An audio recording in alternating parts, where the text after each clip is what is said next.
हरे कृष्णा। तो मित्रों, आज चलिए कोलाइटिस संग्रहणी, ग्रहणी, आईबीएस, आईबीडी, आंख की बीमारी जिसे कहा जाता है, उसका हम लोग सुबह से शाम तक का डाइट हमारा कैसा होना चाहिए ये जानता हूँ। तो जब भी आप सुबह में सो करके उठते हैं तो सबसे पहला आपको थोड़ा 1-2 गिलास गर्म गुनगुना पानी पीना चाहिए। उसके तत्पश्चात आपको शौच से निवृत्त होकर के और फ्रेश होने के बाद नाश्ते में, ब्रेकफास्ट में पोहा, इडली या सादा दाल चावल, थोड़ा बहुत सब्जी जो मौसम के अकॉर्डिंग हो उसे लेना चाहिए और जो आपको सूट करता हो। सभी सब्जियां आपको हर मौसम में या सभी सब्जियां कोलाइटिस के पेशेंट को नहीं लेना चाहिए। तो ये हो गया ब्रेकफास्ट में। अब ब्रेकफास्ट भी लेना है तो हर दिन अलग अलग तरह का ब्रेकफास्ट आप लीजिए, जिससे कि आपका कोलाइटिस फ्लेयर ना हो, टॉयलेट की फ्रीक्वेंसी ज़्यादा ना बढ़े और आपका जो भी खाया पिया हुआ भोजन है वो सही से डाइजेस्ट हो। तो उम्मीद है कि जो मैं आपको अभी बता रहा हूँ उसे आप अंत तक सुनेंगे। और उसके तत्पश्चात दोपहर के भोजन में आप सादा मूंग दाल या मूंग का खिचड़ी या जो आपको अच्छा भोजन में लगता है वो आप ले सकते हैं।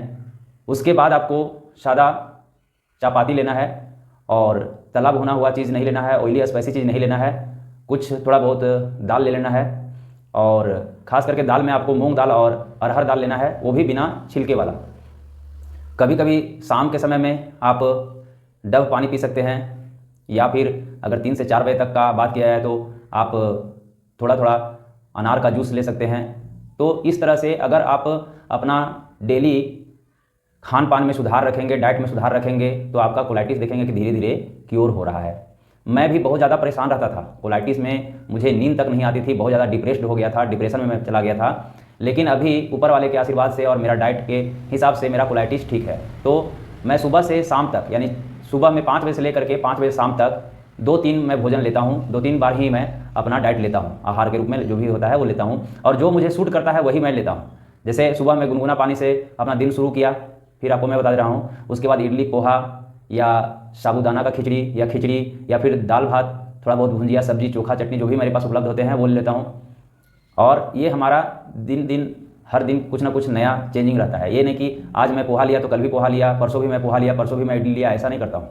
एक दिन में कोई एक ही चीज़ मैं लेता हूँ।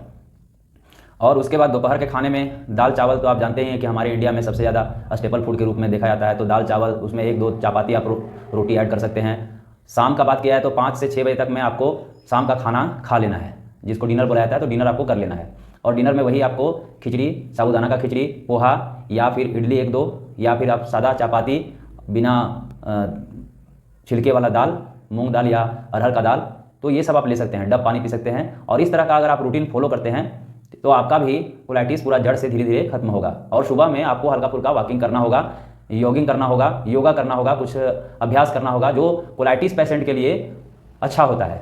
खास करके पेट का ज़्यादा बल नहीं देना है और वैसा एक्सरसाइजेज या व्यायाम, योगा नहीं करना है जिससे हमारा जो है सो स्टमक डिस्टर्ब रहे और इस तरह से हमारे एनस में, मल द्वार में हमें ताकत लगाना हो या फिर लैट्रिन के समय हमें दिक्कत होगा और बार बार डायरिया का समस्या हो।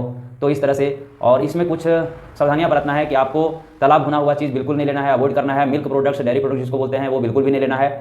तो ऐसे बहुत सारा बातें हैं बताने के लिए, लेकिन वीडियो लंबा ना हो जाए और आपका समय बर्बाद ना हो, इसलिए मैं आपको वीडियो को यहीं पर समाप्त करता हूं। चैनल पर नए हैं तो चैनल को सब्सक्राइब कर लीजिए ताकि आपको और भी इसी तरह का वीडियोस मिलता रहे और हमारे मेहनत के लिए एक आप जरूर लाइक दे दीजिएगा। थैंक यू, जय हिंद।